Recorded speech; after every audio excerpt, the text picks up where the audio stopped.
capítulo 7, así que si lo leyeron se darán cuenta que es prácticamente lo mismo que hemos hablado en otros capítulos con referente a la ley, pero estará más, un poco más profunda. Más que nada repite lo mismo, pero nos damos cuenta que Pablo le hace harto hincapié al tema de la ley. Sin embargo, no, no, no desestima la ley como tal, sino que le da el orden que corresponde, ¿ya? Así que le vamos a pedir a nuestro hermano Juan si nos puede llevar una oración para iniciar este estudio de este día viernes. Para que active el audio, hermano Juan. Ahí está. Ya. Te damos gracias, Señor, porque has permitido un día más poder estar bajo tu cobertura y tu misericordia, sabiendo, Señor, de que tu palabra, Señor, más que nada, hay que introducirse en ella para entrar y comprenderla. Padre, dale gracias, dale entendimiento, dale sabiduría a nuestro profesor, Señor, para que tú puedas darle por él, Señor, una enseñanza que nosotros podamos entenderla claramente. Señor, sea todo, Señor, todo hecho bajo tu cobertura y tu nombre, Señor, porque sobre todo nombre. Ahora, Señor, nos prestamos a estudiar, a leer y aprender de tu palabra. Seas tú, Señor, con nosotros, con cada uno de nosotros, Señor. Danos discernimiento, abre, Señor, nuestra mente para poder, Señor, entenderla y poder, Señor, aprender de tu palabra, que es lo bueno. Te lo pedimos todo esto en el nombre de Jesucristo, tu Hijo amado. Amén, Señor, y amén. Amén. Bueno, Romanos 7 dice la debilidad de la ley expuesta. En el capítulo 7 de Romanos hace énfasis bastante a la debilidad que tiene la ley mosaica en este caso. Es interesante que en este punto Pablo empieza a hablar de la ley mosaica y después en Romanos 8, capítulo 8, vamos a hablar de lo que es de la ley terrenal, de las autoridades terrenales. Entonces, es como que Pablo hace una entresala con referente a la ley mosaica para después explicar que no la vayan a confundir con la ley romana, con la ley civil. Así que, bueno, hoy día vamos a ver hasta el capítulo 13, próxima clase vamos a ver el resto de los capítulos de Romanos 7, y para Romanos 8 les voy a preparar una tarea, ya, que es pre-clase. O sea, va a haber una tarea antes de empezar las clases de Romanos 8. Pero eso se las voy a dar la próxima clase, ¿ya? No se preocupen, no es una tarea tan difícil, tan complicada, no va a ser nada de otro mundo, un ensayo de creo 35 páginas nomás que tienen que escribir. No, nunca tanto. No, es una tarea bien lúdica. Avanzamos. Dice, muerte para la ley.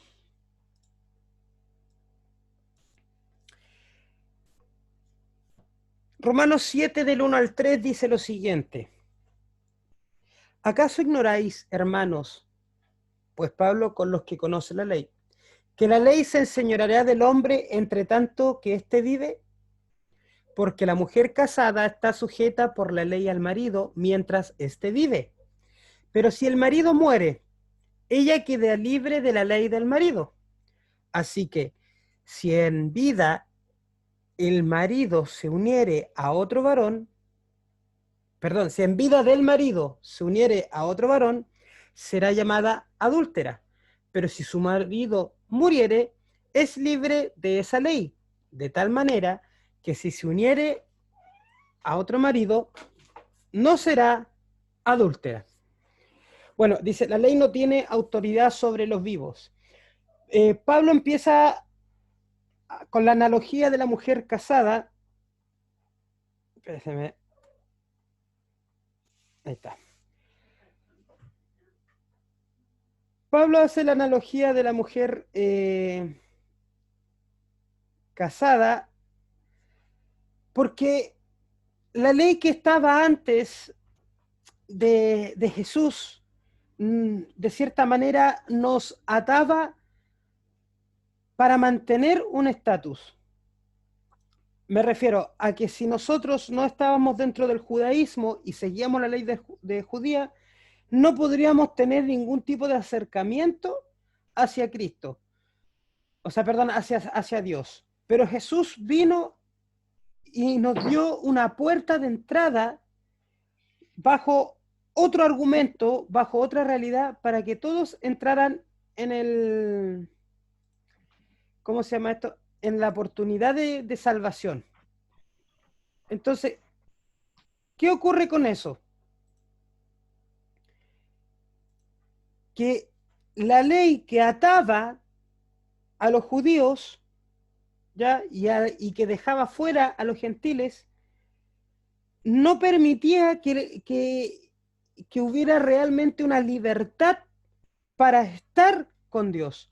Entonces Jesús, nosotros al convertirnos a Cristo, de cierta forma morimos al pecado y morimos a la ley. Por ende quedamos en completa libertad, de cierta forma quedamos viudos de la ley. Por eso tenemos la libertad de tener a este Dios, a este Jesús, que viene como novio, como esposo de la iglesia, y se hace la, la imagen de la iglesia como la novia, ¿ya? Porque nosotros vamos a contraer nuevamente un pacto nuevo, renovado, con este esposo que está vivo, que es Jesús, porque ya hemos muerto a la ley. ¿Ya? Dice, Pablo nos dijo que el pecado no se enseñoreará de vosotros, pues no estáis bajo la ley, sino bajo la gracia. Después de la discusión en Romanos 6, del 15 al 23, en cuanto a implicaciones prácticas de esto. Entonces, él ahora explica de manera más detallada el cómo es que ya no estamos bajo el dominio de la ley. Es lo que yo le explicaba. Romanos 7 profundiza en la libertad que tenemos ya en este Jesús y cómo la ley ya no gobierna sobre nuestras vidas. Es claro que nosotros tenemos que tener siempre esto muy, muy, muy enraigado en nosotros porque es la base de nuestra fe, porque nos daremos cuenta que nosotros mismos a veces cometemos, perdón, el mismo error ya cuando nosotros le ponemos normas que superen la fe, que estén por encima del creer en Jesucristo. Por ejemplo, el tema del uso de la corbata, que tiene que haber una silla en algunos púlpitos, que tiene que haber, en la iglesia tiene que haber banca, no tiene que poder haber silla, no sé, porque si el hermano usa el pelo largo no puede entrar a la iglesia, que hay algunos que tienen que afeitarse. Bueno, y hay un sinfín ustedes saben, de todas las normas que hay dentro de distintas iglesias que de repente son más fuertes que el amor a Dios. Entonces, es lo que nosotros cometemos el mismo error, o sea, dejamos que de cierta forma la ley gobierne sobre las personas. Por ende, el pecado sigue estando en ellos, de manera que los gobiernos, o sea, así lo vemos nosotros. Porque para nosotros, por ejemplo, una persona, no sé, pongámoslo ya en las iglesias que son esas que usan el velo las mujeres y que tienen que sentarse atrás como el templo judío. Hay iglesias donde la mujer, si se saca el velo de la iglesia, prácticamente es una mujer, pero horriblemente pecadora y que tiene que está en una falta tremenda. Entonces, es como que nosotros dijéramos que el pecado y la ley, o en este caso, las normas de la iglesia, gobiernan su vida y no que gobierna la libertad de Jesús con cosas mucho más trascendentales que si usa o no usa un pañito en la cabeza. ¿Ya? Entonces Pablo aquí está diciendo, no, pues ya ustedes están muertos a ese tipo de cosas, ya no hay ese tipo de situación en sus vidas, usted ahora los gobierna Jesús. Ya dice, que la ley se enseñoreará del hombre. La antigua palabra griega no tiene la antes de ley. Esto significa que Pablo habla de un principio más amplio que la ley de Moisés. La ley que se enseñoreará sobre nosotros incluye la ley de Moisés, pero hay un principio más amplio que la ley, comunicada por la creación y la conciencia, y estas también se enseñoreará del hombre. ¿Qué es lo que dice Pablo? O sea, que la ley se enseñoreará del hombre. Aquí Pablo hace una analogía no solo con la ley de Moisés, o sea, no solo con los estatutos que se levantaron con los 10 mandamientos y con todas las leyes que encontramos en Levítico, sino que Pablo está haciendo un juego de palabras indicando que ya la ley que quedó determinada desde la creación, o sea, desde la caída de Adán, volvemos con el concepto del antiguo Adán con el nuevo Adán. O sea, Pablo sigue en la redundancia del pecado, ya que no se gobierna en nuestras vidas, ya las normas no gobiernan nuestras vidas, sino que es Jesús. Entonces, hay un principio de cambio de naturaleza porque tampoco ya gobierna el resultado de la caída en el huerto del Edén. Ya la ley que fue determinada en la creación con la caída de que el pecado es muerte, ya no está, porque nosotros morimos al pecado. Mire la analogía tan tremenda que está haciendo Pablo. Dice que la paga del pecado es muerte.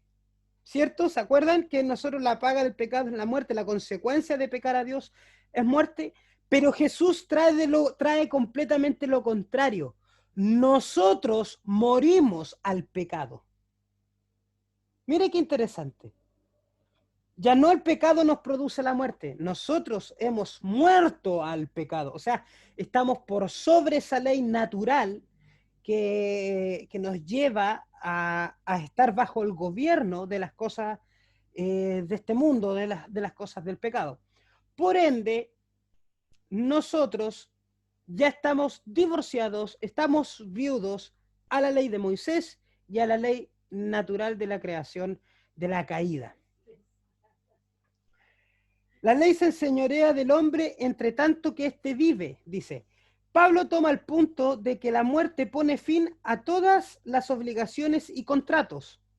Una esposa ya no está ligada más a su marido si éste muere debido a que la muerte pone fin al contrato. Si el marido muere, ella queda libre y la ley del marido. Claro, aquí Pablo hace la alusión del tema matrimonial porque bueno, y todavía en muchos casos, mientras se mantenga un matrimonio contractual, porque todos sabemos que el matrimonio es un contrato que uno firma ante el registro civil y todo el tema, que una de las cosas que disuelve ese pacto, ¿ya? Es la muerte de uno de los cónyuges. En este caso está hablando del marido porque la iglesia es la novia de Jesús. Entonces, vuelve con lo mismo. Si a mí me siguen señoreando la ley, si a mí me siguen diciendo que tengo que guardar el sábado para ser salvo, si a mí me siguen diciendo que tengo que circuncidarme, si a mí me siguen diciendo que no puedo comer cerdo, si a mí me dicen, bueno, y todas esas cosas que vienen de la ley mosaica ceremonial, ¿ya? Me están diciendo que entonces yo sigo atado al pecado. Eso es lo que me están diciendo a mí porque tengo que hacer obras. Sigo atado a la ley de Moisés. Por ende, el sacrificio de Cristo es aminorado. Y es una de las eternas discusiones que uno tiene normalmente con los sabatistas, que sobre todo los adventistas, que le ponen mucho énfasis al tema del sábado, del sábado, del sábado. Adoran más al sábado que la salvación de Jesús de repente. Entonces, la pregunta es, ¿para qué está el sacrificio de Jesús si yo tengo que seguir atado a las leyes mosaicas o a la ley natural del pecado? No sé si se va entendiendo. ¿Por qué me exigen a mí que yo tenga que usar cierto tipo de vestimenta? Porque supuestamente esa es la vestimenta que a Dios le agrada. Y no ven el corazón de las personas, no ven el corazón de que ha sido renovado, transformado. Al hacer eso, al hacer ese juicio, nosotros le estamos diciendo a las personas que el sacrificio de Jesús es en vano. porque lo estamos atando a una norma, a un gusto, no a lo que realmente es la salvación de Jesús en la vida. Así que, bueno, les sigo dando datos para que ahí, cuando les toque un sabatista, quien quiera ponerse ahí a pelear con ellos, que lo haga. Bueno, son entretenidos. Yo ya les digo, amén, hermano, Dios te bendiga. Porque hay algunos que son tan re duros que mejor, ¿para qué? Pero más o menos ese es el concepto. Imagínense, si a mí me están diciendo que yo sigo atado a las leyes moisaicas, sigo atado a mi antiguo marido, o sea, sigo atado al pecado, sigo atado a la ley que no produce salvación. Es tan grave para mí eso que estaríamos diciendo que la persona no es salva y estamos cayendo en el juego de que si tú traes o no traes la salvación, de que si tú tienes que hacer esto eres salvo, si no lo haces no eres salvo. Y volvemos a decir, el sacrificio de Jesús lo estarían tomando completamente en vano. Vamos a avanzar acá. Ahí sí. Está con más movimiento Ideal Power, así que... Nuestra muerte con Jesús nos libera de la ley, dice. Así también vosotros, hermanos míos, habéis muerto a la ley, mediante el cuerpo de Cristo, para que seáis de otro, del que resucitó de los muertos, a fin de que llevemos frutos para Dios. También vosotros, hermanos míos, habéis muerto a la ley mediante el cuerpo de Cristo. En Romanos 6, del 3 al 8, recordemos, dice, Pablo explicó cuidadosamente de que morimos juntamente con Jesús. ¿Se acuerdan de que estábamos hablando de que estábamos juntamente con Jesús muerto, que es el símbolo del bautismo, de que nuestra vida es la que muere, y bueno, y todo eso es lo que hablamos? Ya. De ahí parte todo. Si yo recibo a Jesús, y ya me está diciendo Romanos 6 que yo he muerto y he resucitado juntamente con Jesús, ¿por qué tengo que seguir haciendo lo que estaba antes de mi muerte? Es como decíamos en una clase, si yo renuncié a un trabajo o ya dejé de estar en ese trabajo y estoy en otra empresa, ¿por qué tengo que hacer el trabajo de la empresa anterior si estoy en otro lugar? No corresponde, ¿cierto? Porque ¿qué pasa con mi empresa nueva si tengo que estar haciendo el trabajo de donde ya no estoy? No corresponde, porque estoy en otro lugar. Es lo mismo con Jesús. He muerto al pecado, ya no necesito la ley de Moisés. Ya no me salva. Aunque allí Pablo únicamente habló de nuestra muerte al pecado, ahora él también explica de que también morimos a la ley. Es todo lo que he estado hablando más o menos hasta el momento, diciendo que Pablo hace la salvedad de comparar el pecado con la ley. Imagínense, el pecado con la ley de Moisés, donde al estar libre del pecado estamos libres de la ley. Si vuelvo a repetir, si estamos en la ley significa que estamos nuevamente en el pecado. Quiero recalcar esto porque es lo que Romanos 7 más inculca para que nosotros aprendamos a valorar lo que es realmente el sacrificio de Jesús. No las normas, que no estoy diciendo que las normas sean malas, pero como siempre lo he dicho, las normas y alineamientos y reglas que pongamos como congregación o que una congregación tenga son para mantener cierto orden de institución que uno va manejando, va desarrollándose para que la cosa no se desparrame para todos lados. Pero eso no puede ir por sobre el amor y el sacrificio de Jesús. No puede. O sea, quiere decir que ciertas normas no pueden ser, ¿cómo se llama esto cuando son como perfectas, inamovibles, que no se pueden romper por nada del mundo, que es algo que no se puede hacer excepción porque la ley es muy tajante? No pueden ser así. Tienen que ir acotadas conforme a lo que el amor de Jesús dice. ¿Se entiende? Siempre tiene que ir el amor de Jesús primero, el sacrificio de Jesús primero ante cualquier cosa humana, estatuto, reglamento ley de Moisés, ceremonia eclesiástica. Por sobre todo eso está primero el sacrificio de Jesús. ¿Cómo lo haría Jesús? ¿Qué pensaría Jesús? ¿Qué es lo que realmente busca Jesús en la persona?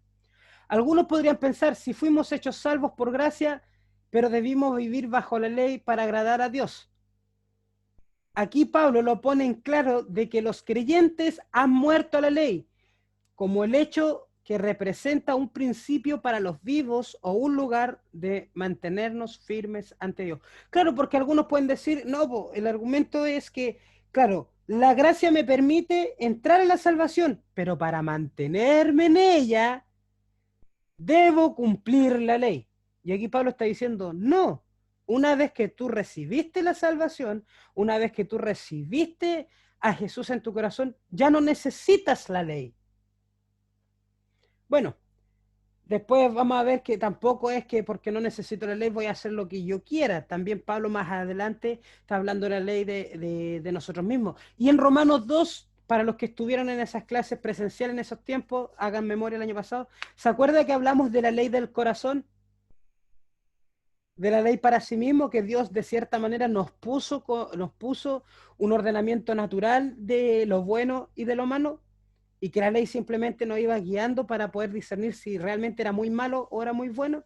Ya, acá pasa como un fenómeno parecido de lo que hablaba Romanos 2, Pablo, porque si nosotros ya no estamos para la ley, ya no necesitamos la ley, somos salvos por fe en Jesús, no necesito vivir en la ley para mantener la salvación, sino que simplemente mantener mi fe en Jesús, eh, significa que como soy renovado de alguna manera, tengo la naturaleza de Dios para poder actuar de buena manera. El fenómeno es distinto.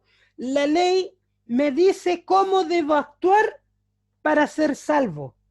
Jesús me da la salvación y a través de la salvación, por naturaleza yo debiera tener un actuar que da conforme a lo que Dios estableció la ley, sin necesitar la ley, sin necesitar que me estén obligando a hacer las cosas de Dios.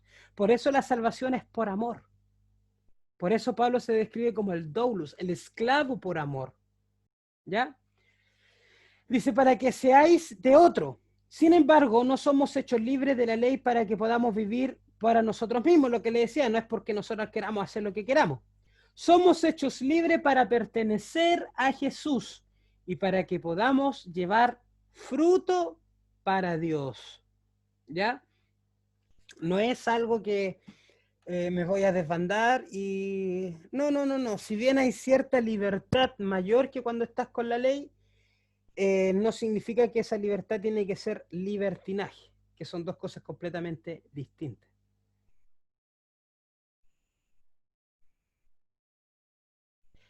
El problema con la ley, dice, porque mientras estábamos en la carne, las pasiones pecaminosas que eran por la ley obraban en nuestros miembros, llevando frutos para muerte. Romanos 7:5. Dice, mientras estábamos en la carne bajo la ley, no llevamos fruto para Dios. En lugar de eso, estábamos llevando fruto para muerte, debido a que la ley obraba las pasiones del pecado dentro de nosotros.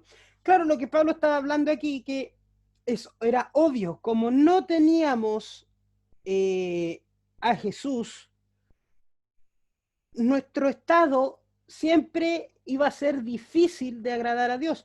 Por más que nosotros quisiéramos obrar, o los judíos en este caso, obrar bajo la ley de Moisés, ya la misma ley de Moisés la habían adulterado. Acuérdense que Jesús cuando pelea con los fariseos, les pelea porque ellos le agregan el Talmud, que son 300 leyes que están por sobre la Torá. O sea, estaba la ley de Moisés más 300 leyes que ellos mismos habían hecho.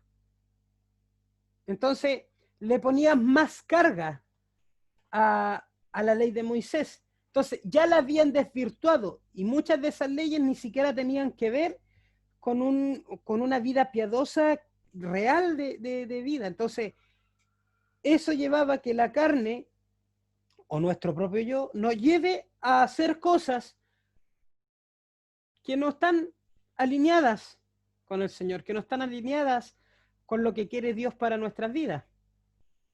En cambio, para Jesús, si vivimos para Él, quiere decir que ya no nos vamos a llevar tampoco por nuestra carne. Somos libres de la ley, somos libres del pecado, pero somos sujetos a la voluntad de Jesús. Somos libres para hacer la obra de Jesús, no la obra de la carne. Pablo explicará este problema de la ley más cuidadosamente en Romanos 7, del 7 al 14, dice. Pero ahora vemos su punto, de que nosotros únicamente llegamos a la plenitud del lugar de llevar fruto para Dios cuando somos hechos libres de la ley. O sea, hermanos, solo en Cristo somos capaces de dar frutos para Dios.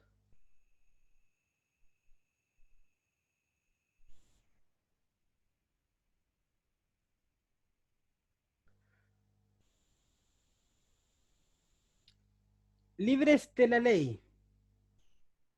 Me falta el versículo, pero ahora estamos libres de la ley por haber muerto para aquella en que estábamos sujetos, de modo que sirvamos bajo el régimen nuevo del espíritu y no bajo el régimen viejo de la letra. Ese es el 6, versículo 6. Perdón. Pero ahora estamos libres de la ley. El tema de Romanos, del 1 al 5, capítulo 7, es resumido debido a que hemos muerto con Jesús en el Calvario. Estamos muertos a la ley y somos hechos libres de su dominio sobre nosotros como un principio de justificación y santificación. Es todo lo que yo le estaba diciendo anteriormente. Estamos libres por completo de el dominio del pecado y de la ley. La ley no nos justifica, no nos hace justos delante de Dios, la ley no nos santifica, no nos hace más íntimos con Dios y no nos hace más santos delante de Él. Hermanos míos, de verdad, vuelvo a asistir con el sábado porque es como lo más común que vivimos, pero hay un montón de cosas más. Puede ser dentro de nosotros mismos, nuestras congregaciones, nuestros propios formas de vida que nosotros nos autoapliquemos conductas que son más ligadas a lo que es un concepto de ley o de norma que es realmente una libertad en Jesús. Pero démosle con el tema del sábado. Eso no me hace más santo.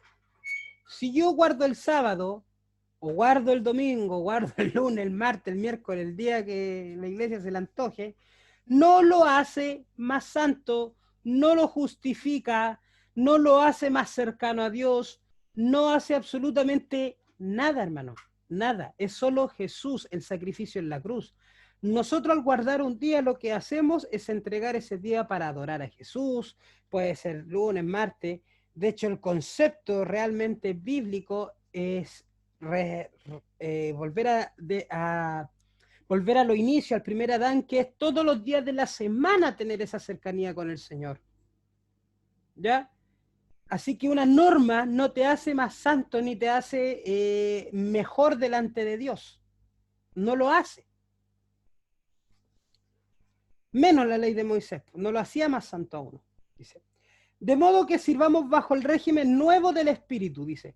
Nuestra libertad es dada no para que nos detengamos de servir a Dios. No hay que detenerse de servir a Dios, al contrario, es para irse con más todavía al servicio de Dios. Es un fenómeno completamente distinto. Cuando uno sirve en la iglesia o sirve a Dios producto de las normas, hay una limitancia porque uno va a restringirse siempre bajo las normas o bajo la ley, en este caso de Moisés. Pero cuando uno sirve a Dios por medio de Jesús, nosotros pasamos en los límites y podemos experimentar lo que nosotros llamamos la gloria de Dios.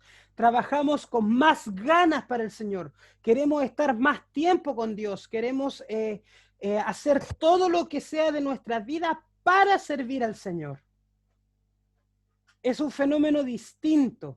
Ya no los sirvo porque tengo que seguir una línea de norma. Ahora los sigo porque tengo la libertad de experimentar a ese Dios. O sea, bajo el Espíritu de Dios. Acuérdense que antes del sacrificio de Jesús era la ley porque el Espíritu Santo no moraba en las personas, no moraba en uno cuando recibía a Jesucristo, sino que venía, caía en momentos específicos para un profeta, para algo, y después se retiraba el Espíritu Santo. Entonces no había una vivencia bajo el Espíritu de Dios para poder servirlo y hacer todas las cosas que, bueno, hemos experimentado los que somos creyentes y los que hemos estado en este tiempo trabajando para el Señor. ¿Qué también sirves bajo el régimen nuevo del Espíritu? Es una disyuntiva que nace a través de esto. Dice, es una vergüenza de que muchos sirven el pecado o al legalismo con más devoción que aquellos que debieran de servir a Dios con el régimen nuevo del Espíritu. Es muy malo cuando el temor es nuestra motivación en lugar del amor. Aquí hay algo puntual. ¿Por qué pongo del legalismo? Porque el legalismo, ustedes saben, es alguien que se deja llevar solo por las leyes, por los reglamentos, los estatutos. Es que el estatuto tanto dice así y la iglesia tiene que ser así porque el estatuto lo dice así.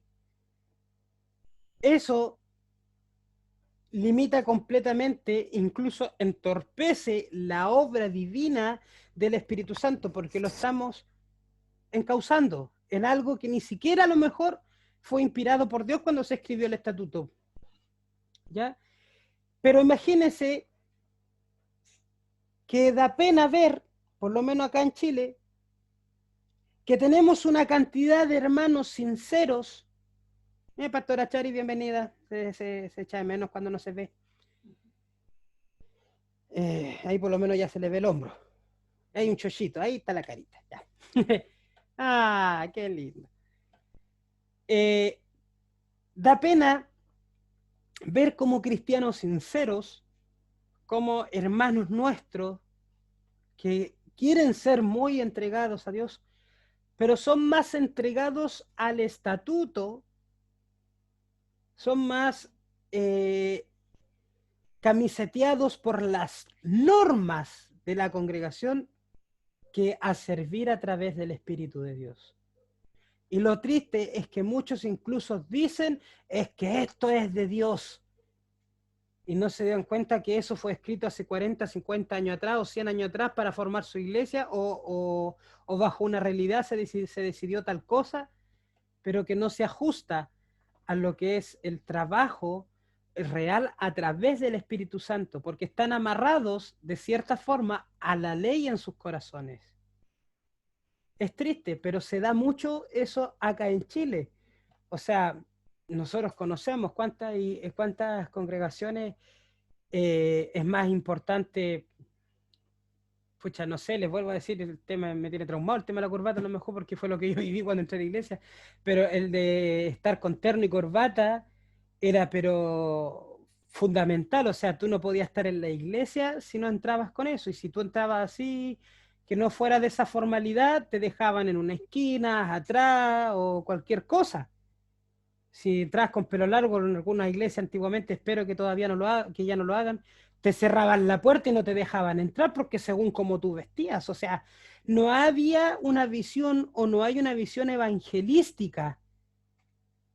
Y aquí igual voy a decir algo, o sea, no quiero, pero tengo que decirlo. Es increíble como en estos tiempos de necesidad hay iglesias que están más preocupadas de cosas físicas, que los auto alimentan a ellos, pero no están pendientes de la necesidad de otros.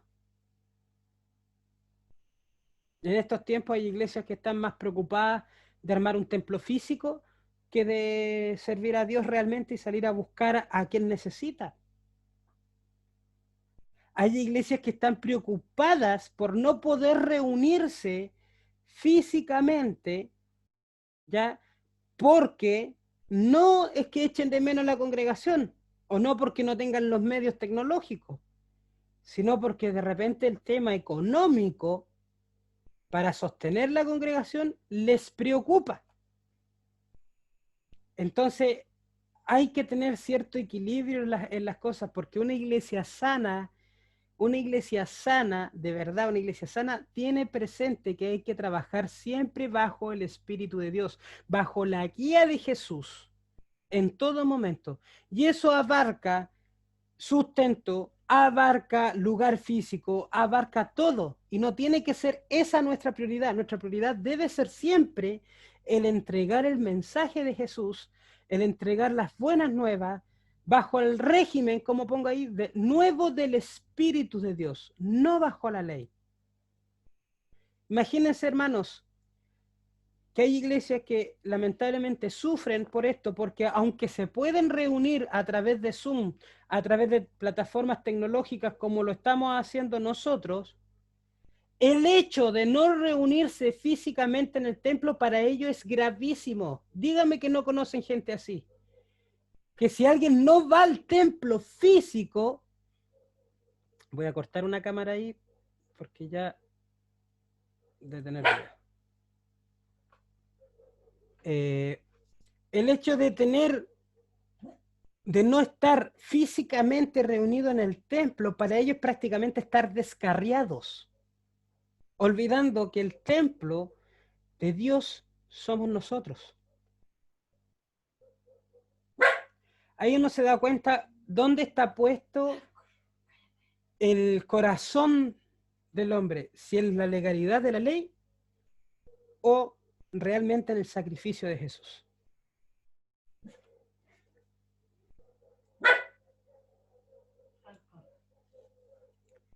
Nuestro problema con la perfecta ley de Dios. Pablo pregunta, ¿la ley es igual al pecado? ¿Qué diremos pues? ¿La ley es pecado? En ninguna manera. Pero yo no conocí el pecado sino por la ley, porque tampoco conociera la codicia si la ley no dijera no codiciarás. Anteriormente da la sensación de que Pablo, y de hecho Pablo lo estaba haciendo, estaba comparando la ley con el pecado. Pero acá, como sabe que iba a nacer la duda, le dice, ¿qué diremos? ¿Que la ley es pecado? No, no estoy hablando que la ley en sí es pecado, no estoy diciendo que ser legalista en sí, la norma sea el pecado. Lo que está hablando es que esa norma me llevó a conocer el pecado y por ende estoy más pendiente del pecado que de servir al Señor. Y cuando es al revés, mientras más sirvo al Señor, mientras más lleno mi mente y mi corazón de las cosas de Dios, menos tendencia al pecado o a pecar voy a tener. Pero si yo vivo pendiente del pecado, lo más probable es que yo tienda a caer en pecado o a estar siempre pensando en el pecado o a estar viendo pecado donde no lo hay. ¿Se va entendiendo? Entonces, sigo envuelto en la ley. La ley es pecado, dice, si seguimos su forma de pensar, podemos entender cómo alguien inferir esto. Pablo insistía de que nosotros debemos de morir a la ley si queremos llevar frutos a Dios. Alguno podría pensar, de seguro hay algo malo en la ley. No, la ley en sí no tiene nada de malo. Lo malo es la aplicación de la ley y el extremo de la aplicación de la ley que se dio, que se desvirtuó. Porque la ley de Dios es tan perfecta que me lleva a conocer el pecado, pero el ser humano es tan imperfecto que hasta la ley perfecta de Dios no fue capaz de cumplirla. Y no hemos sido capaces de cumplir y no vamos a ser capaces de cumplirla. Pero yo no conocí el pecado sino por la ley. Claro, pues si no me dice, como aquí en este caso, codiciar es malo, yo iba a seguir codiciando y no le iba a encontrar ningún sentido negativo, ¿ya? Pero sabemos que la codicia aparta al ser humano de Dios. Y eso es pecado, aquello que me aparte de la relación con Dios. La ley es como una máquina de rayos X. Revela claramente lo que pudo estar siempre allí, pero que anteriormente estaba escondido. No puedes echarle la culpa a los rayos X por lo que expone.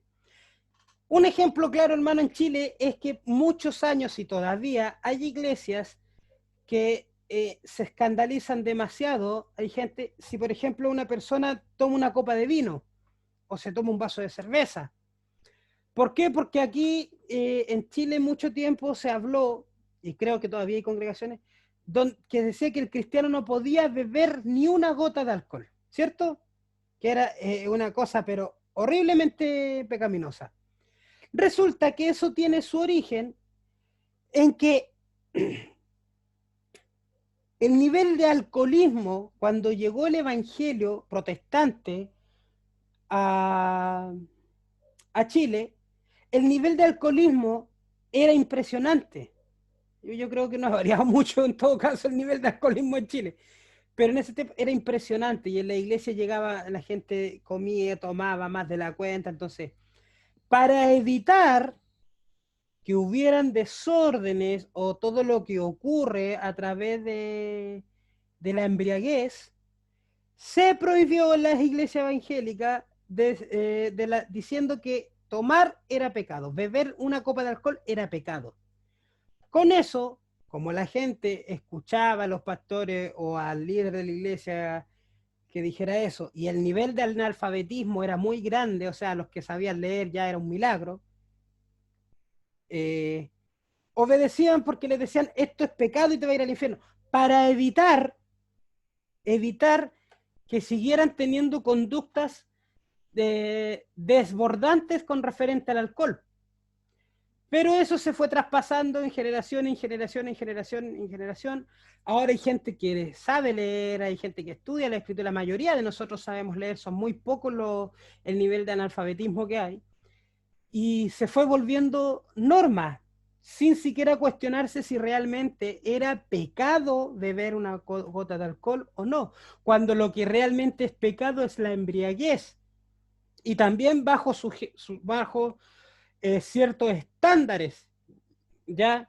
No es que de repente usted al almuerzo se tomó una copa de vino y se entró a marear por el almuerzo de la copa de vino, se descansa y se le pasó, se va a tener que tirar ceniza en el cuerpo porque supuestamente pecó y se va a ir al infierno por eso. No, no es eso. No es eso. No sé si me entiende. ¿Ya? Pero el perder la conciencia, hacer actos de pérdida de conciencia se considera pecado porque te desconecta completamente de tu conciencia con Dios o con tus actos propios. Bueno, y hay otros teólogos que hablan también de que ahí vamos a ver demonología igual, que ahí es donde hay ciertos espíritus que se aprovechan para la pérdida de conciencia para poder manipularte y que uno haga un montón de cosas que después, uy, ni me acordé, está tan curado que... Y pueden haber asesinatos, violencia y cosas ya que se van demasiado al extremo, pero puede pasar, porque la pérdida de conciencia es la que realmente apunta a la Biblia que nunca debe pasar, la pérdida de conciencia. Entonces, lo mismo pasa con la ley, pues son rayos X de lo que está, o sea, el exceso de ciertas cosas, el desear tener algo mejor, no es malo, pero sí la codicia, porque la codicia es la exageración de ese deseo de tener algo, donde ya incluso envidio lo que tienen otros, donde mi foco está en tener ese material y tenerlo mejor y no hay nada más que eso, y soy codicioso y quiero más, y quiero más, y quiero más. ¿Se da cuenta como el extremo es lo que nos lleva al pecado? Pero la ley en sí no es mala, sino que la ley me muestra lo que es malo. El problema es que eso que es malo, nosotros los seres humanos lo extrapolamos demasiado, lo llevamos siempre al límite. Porque tampoco conociera la codicia si la ley no dijera no codiciaría, dice. La ley pone el límite de velocidad para que sepamos exactamente si vamos demasiado rápido. Puede ser que en muchas áreas no sepamos que estamos pecando, como en el caso de la codicia, si la ley no los dijera específicamente. Es como lo les decía yo anteriormente.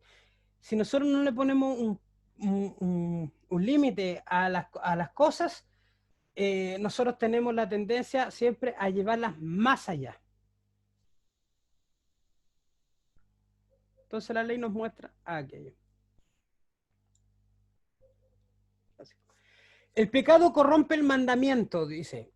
Mas el pecado, tomando ocasión por el mandamiento, produjo en mí toda codicia, porque sin la ley el pecado está muerto.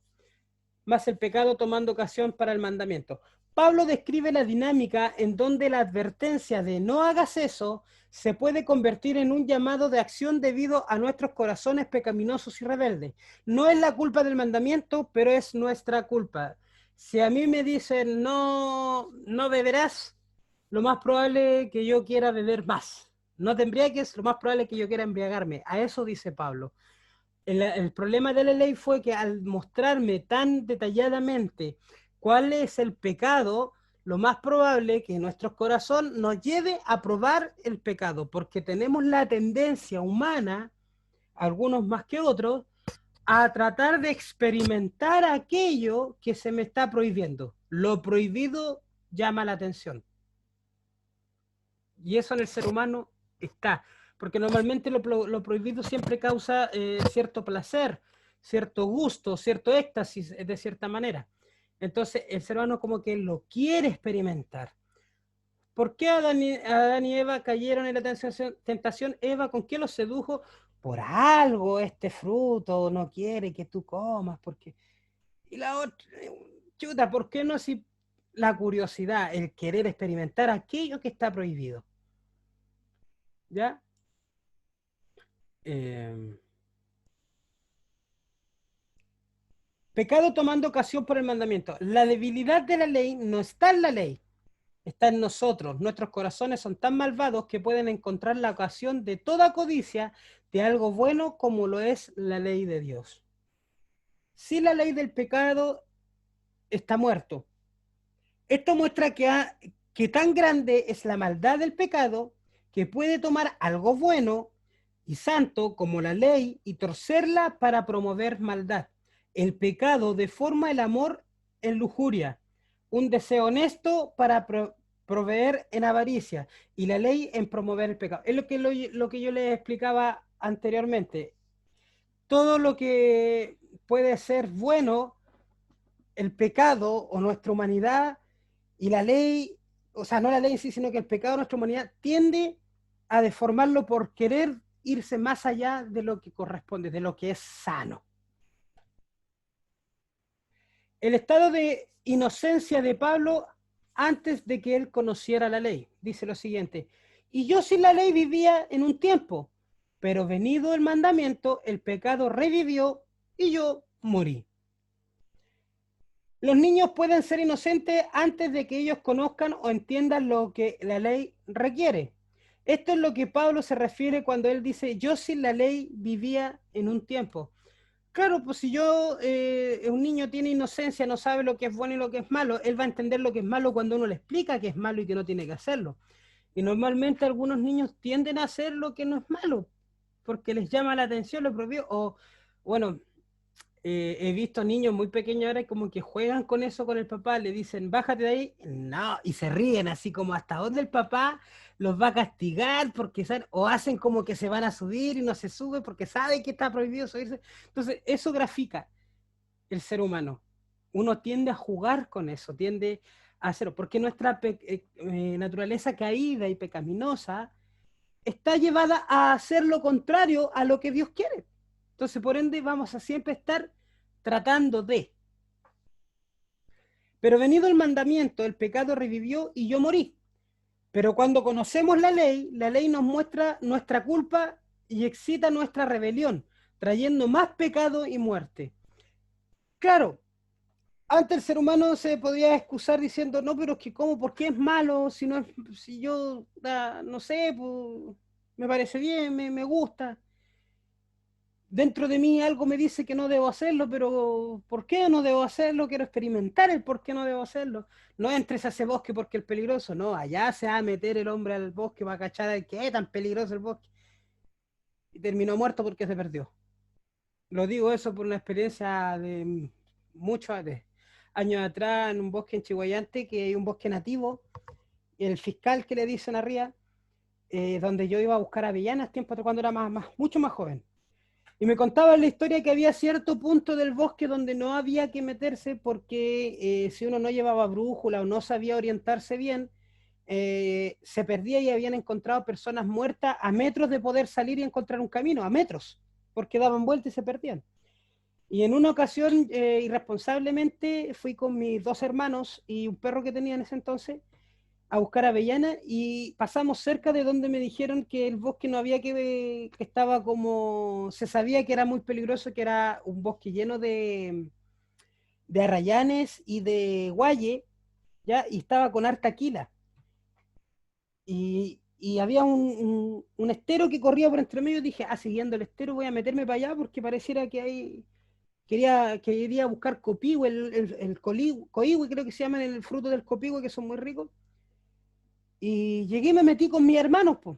Les juro que yo había ido miles de veces alrededor de ese bosque, conocía por todos lados, y si no fuera por el perro que encontró la salida, nos perdemos con mi hermano. Los porfiados por entrar a donde a uno le dijeron que no tenía que entrar porque era peligroso.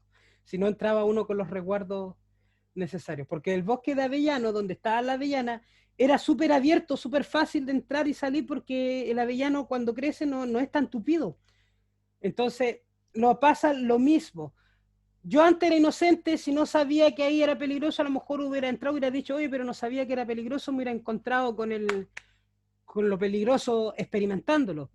Pero si a mí me advirtieron personas que eran de ahí, que era peligroso entrar ahí, que no debiera entrar, ahí explotó algo en mí, una rebelión de no querer hacer caso, de creérmela que yo podía, y entré. Como les digo, hermano, si no fuera por el perro que tuve, que tenía en ese entonces, que hasta el perro andaba un poco perdido, pero el perro encontró la salida, lo seguimos a él, por unas ramas, quedamos todos raspillados, yo estaba preocupado de mis otros hermanos que eran mucho más chicos, sobre todo el menor, que tenía en ese entonces como 7 años, 8 años, él era muy chico. Eh, Quedamos lastimados por raspillados, encima nos fuimos sin avellana y estuvimos como 3 horas dando vueltas por el mismo, o sea, el susto que tuvimos fue bastante, y ya estaba cayendo la noche, entonces esto grafica lo mismo, la ley era eso, no te metas al bosque, y uno, al saber que el bosque era peligroso, no, se va a meter, no. Entonces el bosque era malo, el bosque es pecado, no. ¿Qué era lo malo? Uno, que se fue a hacer lo que no debía hacer, sabiendo que no se debe hacer. El pecado corrompe la ley y derrota su propósito de dar vida. Una vez que la ley ha sido corrompida por el pecado, trae muerte. Y hallé que el mismo mandamiento de que era para vida, para mí, me resultó para muerte. Porque el pecado, tomando ocasión por el mandamiento, me engañó y por él me mató. De manera que la ley a la verdad es santa y el mandamiento santo, justo y bueno. Y hallé que el mismo mandamiento que era para vida, a mí me resultó para muerte. Dice, el pecado hace que esto por fraude. El pecado nos engaña. O sea, el pecado engaña, el pecado miente, el pecado te hace ver que tú te la puedes, el pecado te hace ver que eso no es tan malo, el pecado te atrae de cierta forma. ¿Qué tanto si no te va a pasar nada? Entonces es un fraude porque te muestra algo que no es, para que uno caiga y termine con las consecuencias. Dice, debido a que el pecado falsamente promete satisfacción. Claro, por ejemplo, quien ha consumido droga, en el momento se siente extasiado, se siente feliz, se siente bien, se siente con todo, pero una vez pasando el efecto de la droga ya no es tan bueno. Y necesita más droga, y necesita más droga, termina arruinando la vida de quien consume los estupefacientes, sea cual sea. Debido a que el pecado falsamente clama una excusa adecuada. Nunca el pecado en sí va a tener algo que lo justifique. No hay excusa. Debido a que el pecado falsamente promete un escape del castigo. Eh, la ley dice, no matarás. Pero si matas, supuestamente no va a pasar nada si lo hace tal y tal forma y uno cree que se la sabe y mata. Y resulta que después uno lee bien la ley y ese supuesto que yo pensé no me castigaba, resulta que sí me castiga. Porque se afirma del primer principio que no matarás. Entonces, promete un escape del castigo. No te va a pasar nada. Dale nomás. Con todo, si no, ¿para qué? ¿Cierto? Pero no es así. Por eso ya no estamos bajo ese dominio. Eso es lo que no nos debe pasar. Dice, porque el pecado me engañó. No es la ley la que nos engaña, pero es el pecado el cual usa la ley como una ocasión para la rebelión. Les vuelvo a decir, hermanos, no es malo que uno quiera ir con corbata a la iglesia, que uno se vista de eterno. Es bueno que uno se vaya lo más presentable posible para el Señor. Es bueno. Eso no es malo. Lo malo es cuando el pecado se enseñorea de eso y le da un poder más grande que la salvación de Cristo.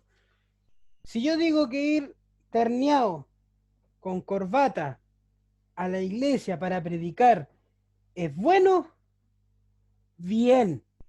Es agradable, bien. Se ve bonito, estamos impecables. Pero cuando digo, pero si tú no vas así, estás en pecado, te pongo en disciplina y no entras ni a la iglesia, ya poniendo un extremo, ahí estamos mal, porque estamos condicionando una vida cristiana a una norma. Por eso la ley no es mala, no es malo que la iglesia interpongan que el púlpito tiene que ir de cierta manera, cierta forma. El problema es cuando eso sobrepasa el amor de Jesús. He visto casos, bueno, uno en puntual, donde tenían como norma que las mujeres tenían que estar en un lado del coro, que estaba, es muy parecido a como usted tiene el templo, Pastor Sergio, que lo tiene el púlpito al medio y tiene separado por dos lados, ¿cierto? Ya. Pero en esa iglesia era, no, espero que, no sé, disculpe, pero en esa iglesia era que las mujeres tenían que estar en un lado con niñas. No podía haber niños varones y los varones con niños varones en el otro lado. Así de extremo. Y yo vi cuando un joven fue a entregar una guitarra de un lado a otro, fue a pasar una guitarra y osó, con, osó pisar el lado de las mujeres. A ese joven en pleno culto lo bajaron del coro y delante de todo el pastor que estaba a cargo lo puso en disciplina. Prácticamente lo humilló porque había cometido un acto poco menos que herético. ¿Me entienden a lo que voy?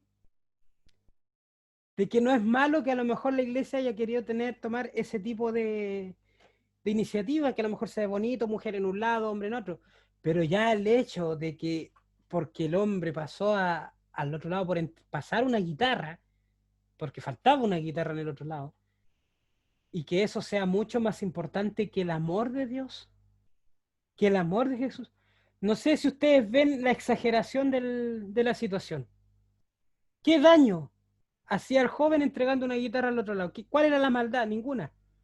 Pero la ley, de la ley, entiéndase ley como norma de ese lugar, era mayor que cualquier acto de amor o cualquier acto de misericordia siquiera, que ya, porque por último, si el cabro hizo eso, tengo misericordia y hablaré con él después, no sé, pues para explicarle un poco las normas de la iglesia, que a lo mejor para ellos se ve feo, no sé, algo. Hay cero misericordia, cero amor, en el púlpito se corrigió de mala manera a ese joven. Por lo que tengo entendido en ese entonces, ese joven no fue más por lo menos a esa iglesia, por lo que supe después. Más allá no puedo opinar porque después yo perdí contacto, eso fue hace 16, 17 años atrás ya, bastante añito atrás. Pero eso es una prueba de cómo la ley en sí no es mala, sino que el pecado que está en el corazón de uno de sobreexponer las cosas de la ley produce pecado y rebelión. Esto es el por qué Jesús dijo, conoceréis la verdad y la verdad os hará libre. Eso en Juan 8:32. La verdad nos hace libres del engaño del pecado, hermanos queridos.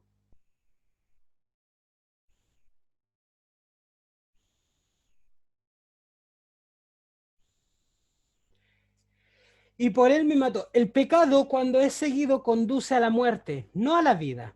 Uno de los engaños más grandes de Satanás es el hacernos creer que el pecado es algo bueno, el cual un Dios antipático nos quiere privar. Cuando Dios nos advierte que nos alejemos del pecado, Él nos está advirtiendo de algo que nos puede matar. Más explicaciones es simple. El pecado nos quiere alejar de Dios siempre. Y siempre va a poner que todo lo de Dios es fome, que todo lo de Dios es aburrido, que todo lo de Dios no tiene sentido. Que Dios nos impone, nos obliga, pero no que nos da libertad, ni que es bueno para nosotros. Y que Dios lo único que quiere es que nosotros tengamos la libertad de elegir las cosas que nos llevan a vida y vida eterna.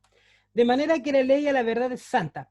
Pablo entiende el cómo alguien puede tomar esto de Pablo para decir que él está en contra de la ley. Pero él no está, él no lo está. Es verdad que debemos de morir al pecado, Romanos 6.2, y que debemos de morir a la ley, Romanos 7.4.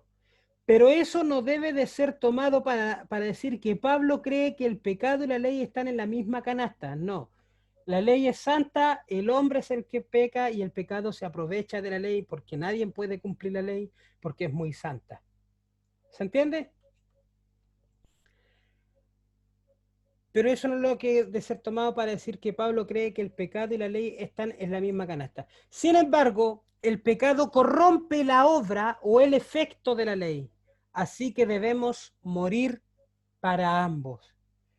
Debemos morir para ambos porque si bien la ley es santa, no es mala, el pecado la va a corromper sí o sí. Y si nosotros vamos a estar siempre tratando de manejarnos bajo la ley, vamos a estar en serios problemas porque no lo vamos a lograr. Eso es Romanos 7, capítulo, o sea, perdón, sí, capítulo 7 hasta el versículo 12 de la clase de hoy. Próximamente estaremos con la clase ya que sigue. Abro micrófonos para preguntas.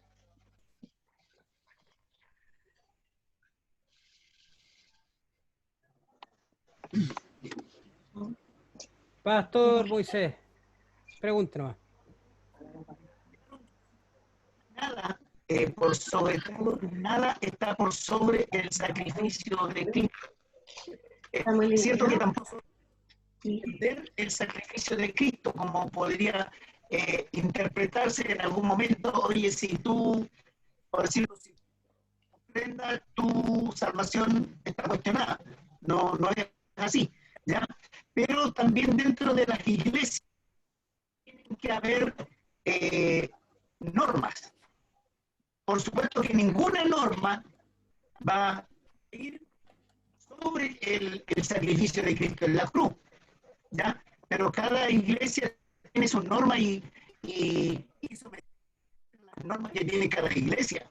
O si no, cada iglesia sería un desorden. Nadie dice que, a ver, por decir un ejemplo, si tú no vienes con corbata, vayas a perder tu salvación. No, no tiene nada que ver una cosa con la otra. Pero sí hay normas dentro de la iglesia, porque también la corbata a mí no me hace salvo, ni el terno me va a dar, ¿cierto? Pero sí tengo claro que yo estoy tratando con gente, con personas, que a las personas también yo quiero, a ver, no aparentarle, pero sino que también tengo que presentarme de una forma correcta, no diciendo que si yo no vengo con corbata voy a perder mi salvación, no está en juego eso, sino que pienso que en las iglesias tiene que haber normas, y por supuesto que ninguna norma tiene que ir por sobre el sacrificio de Cristo. Bueno, dentro de lo que se le entendió, bastante porque se escucha el audio como entrecortado.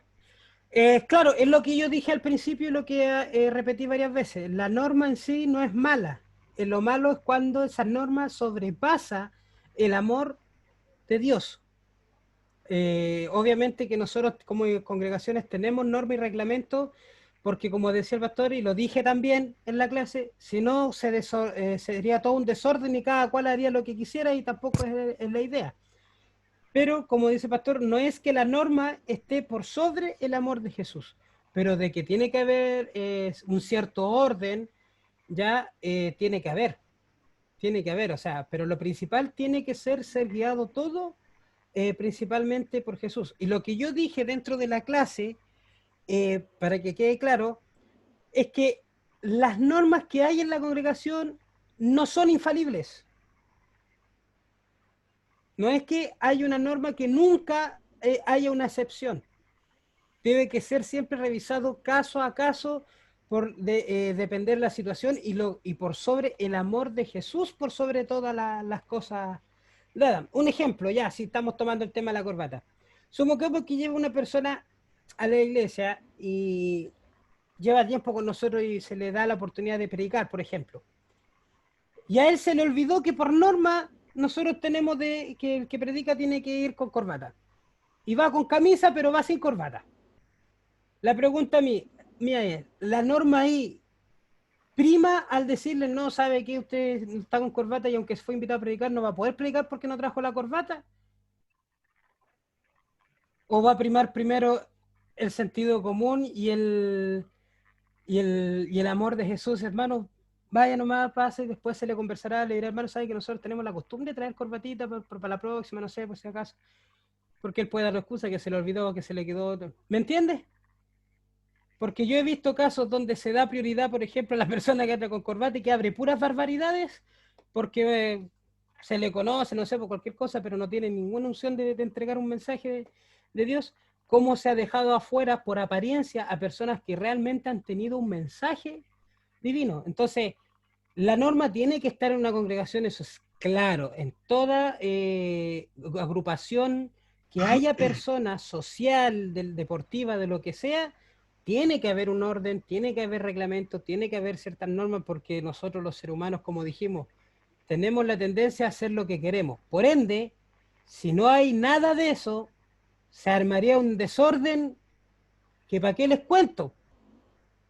Ustedes saben, o sea, nada que no esté bien organizado o bien dirigido prospera. Muere a mitad de camino porque al final cada uno dispara para cualquier lado. Pero reiteramos, el orden, las normas, los reglamentos y todo aquello no puede estar por sobre el sacrificio de Jesús ni la guía del Espíritu de Dios con referente al trato, con referente a la forma de culto, con referente a un consejo, con referente a alguna, incluso alguna corrección ya que se tenga que hacer en las congregaciones. ¿Alguien más?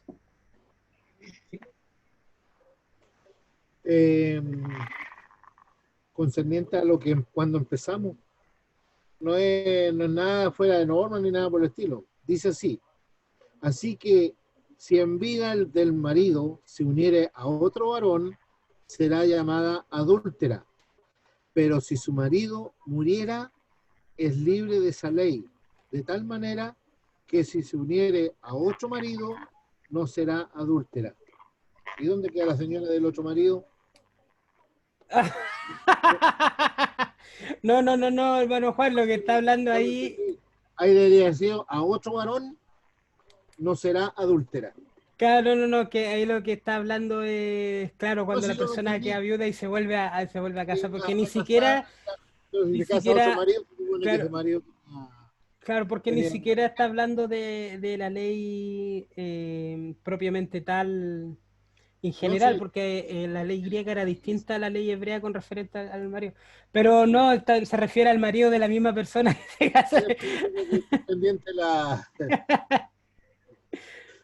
Yo dije, ¿cómo se va a casar con el otro marido? Y la mujer del otro marido. ¿Está preocupado que lo cambie ya? No. ¿Alguien más?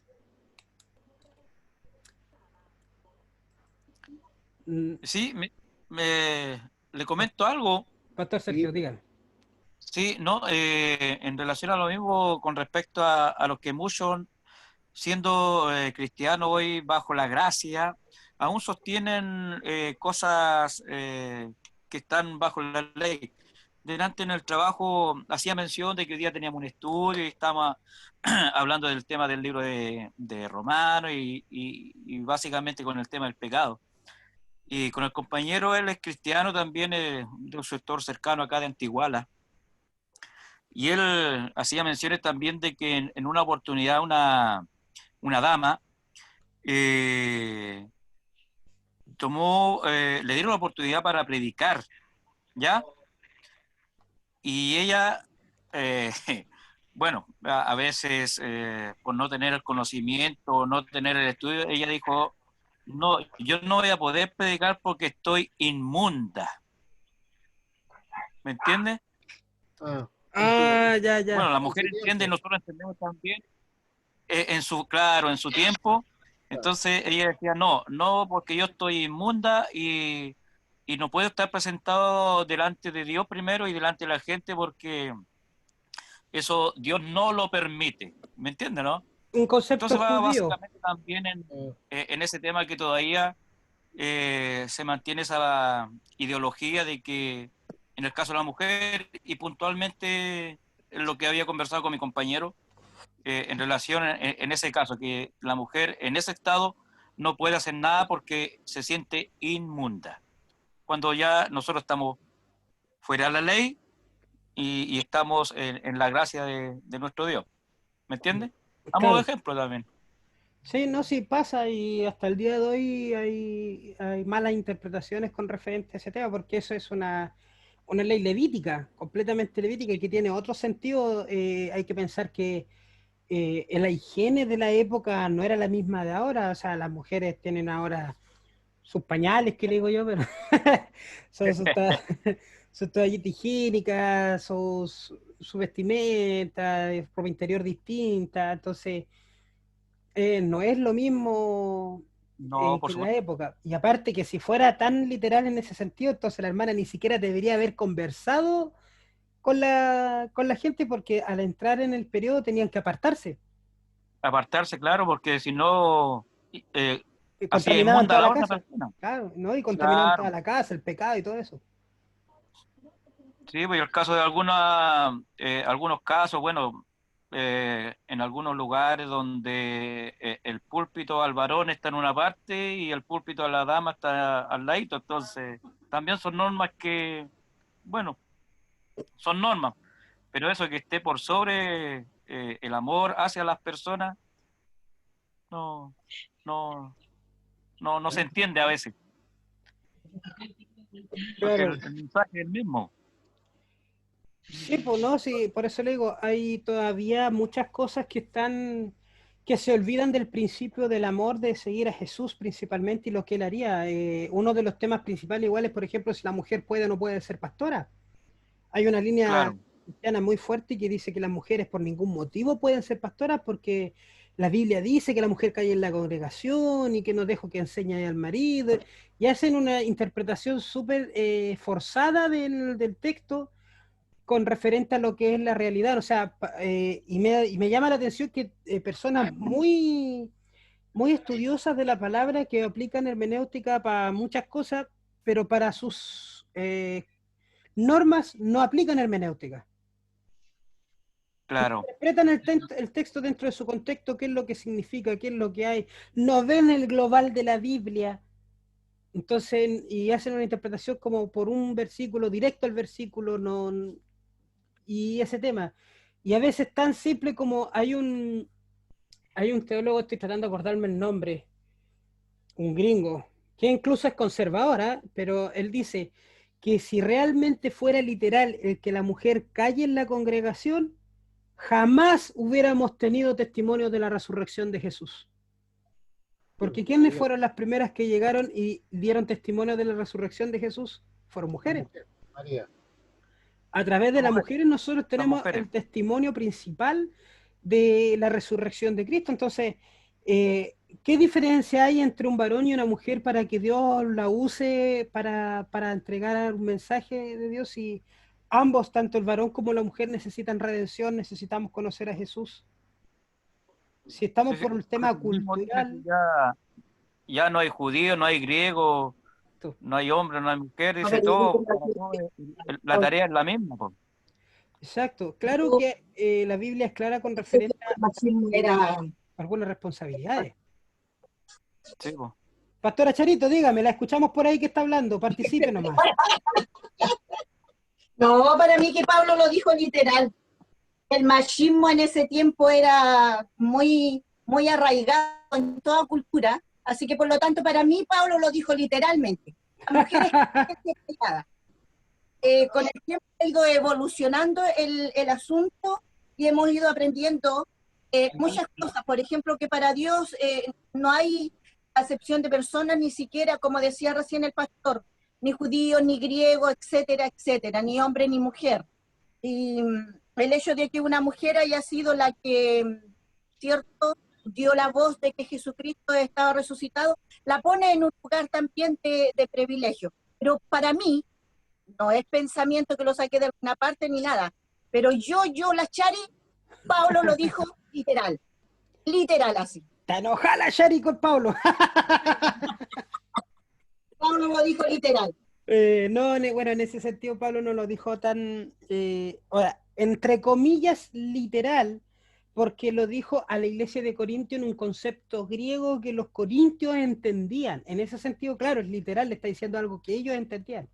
Pero no está diciendo que la mujer en general, por toda la iglesia o por todo el cristianismo, no puede enseñar.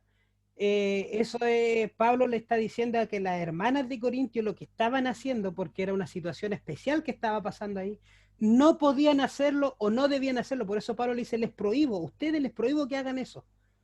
Pero era por un tema que estaban tomando ciertas labores que eran paganas, como las sacerdotisas de acera, y que las querían meter dentro del cristianismo, y había un grupo de mujeres que estaban prácticamente trayendo eso a la iglesia. Por eso Pablo les dice así tan determinantemente.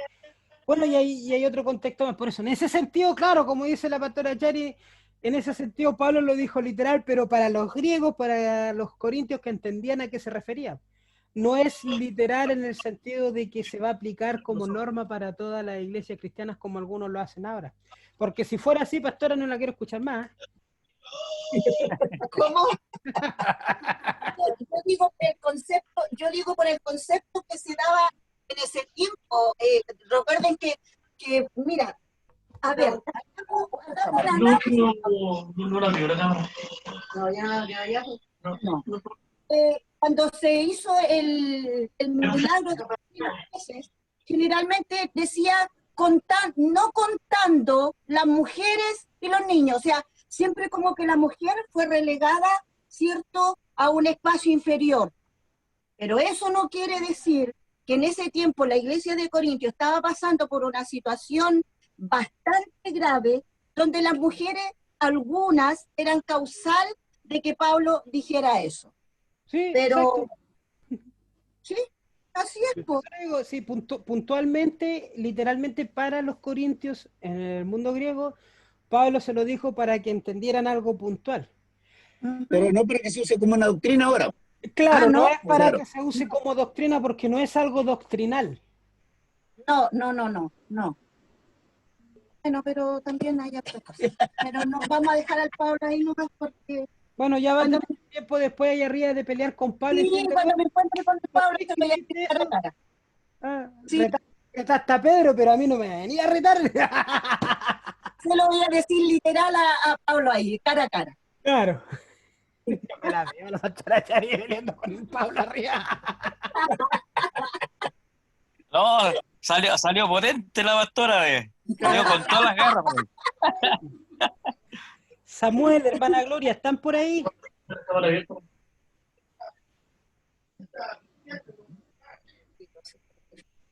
Samuel, hermana Gloria, ¿están por ahí?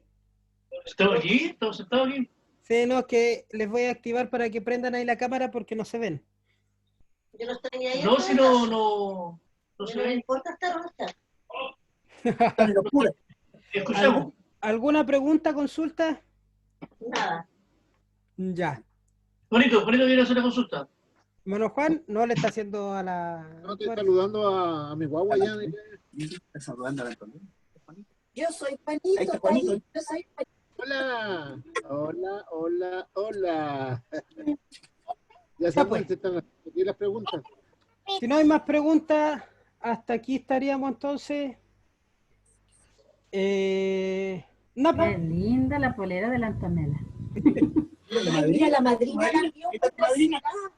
Ahí está tu A la madrina. madrina, dime Mira. qué princesa es.